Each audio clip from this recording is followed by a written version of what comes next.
Tiap manusia pasti senang kalau namanya disebut.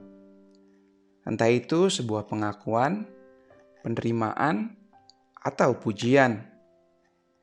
Kita pun akan melakukan segalanya hanya demi mendapatkan pujian atau penerimaan atau pengakuan orang lain.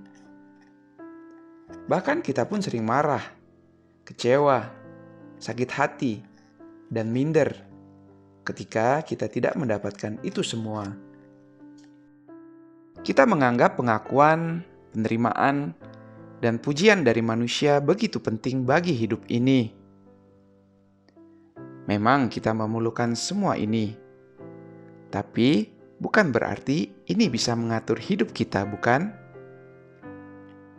Karena tidak jarang hidup banyak orang menjadi tidak asli dan apa adanya hanya karena pengen disebut dalam pengakuan, penerimaan, dan pujian.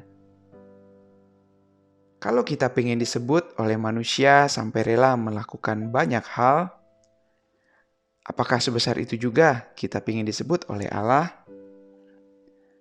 Apakah kita ingin diakui, diterima, dan dipuji Allah? Sepertinya tidak semua berpikir ke arah sana. Kita tidak tertarik disebut Allah karena kita tidak ingin taat atau tunduk dalam kehendak-Nya. Kita lebih memilih untuk hidup sesuai kehendak pribadi dan mencari pujian manusia yang sekiranya bisa menyenangkan hati.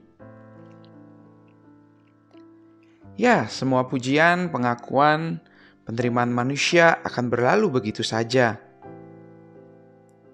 Mungkin itu hanya menyenangkan hati kita sejenak, tapi setelah itu kita kembali kosong.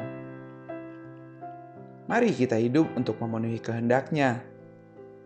Kita tidak lagi takut atau malas saat nama kita disebutnya untuk melakukan ketaatan.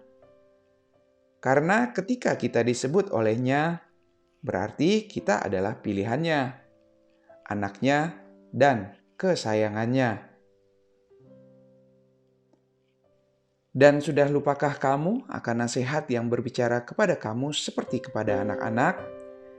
Hai anakku, janganlah anggap enteng didikan Tuhan, dan janganlah putus asa apabila engkau diperingatkannya. Karena Tuhan mengajar orang yang dikasihinya, dan Ia menyiksa orang yang diakuinya sebagai anak. Jika kamu harus menanggung ganjaran, Allah memperlakukanmu seperti anak. Di manakah terdapat anak yang tidak dihajar oleh ayahnya? Tetapi jikalau kamu bebas dari ganjaran yang harus diderita setiap orang, maka kamu bukanlah anak, tetapi anak-anak gampang. Dari Ibrani 12 ayat 5 sampai 8.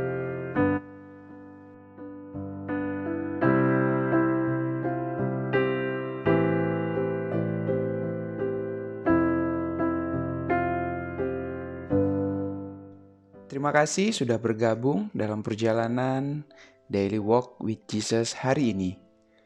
Kiranya Tuhan Yesus memberkati teman-teman semua. Sampai jumpa dalam perjalanan Daily Walk with Jesus berikutnya.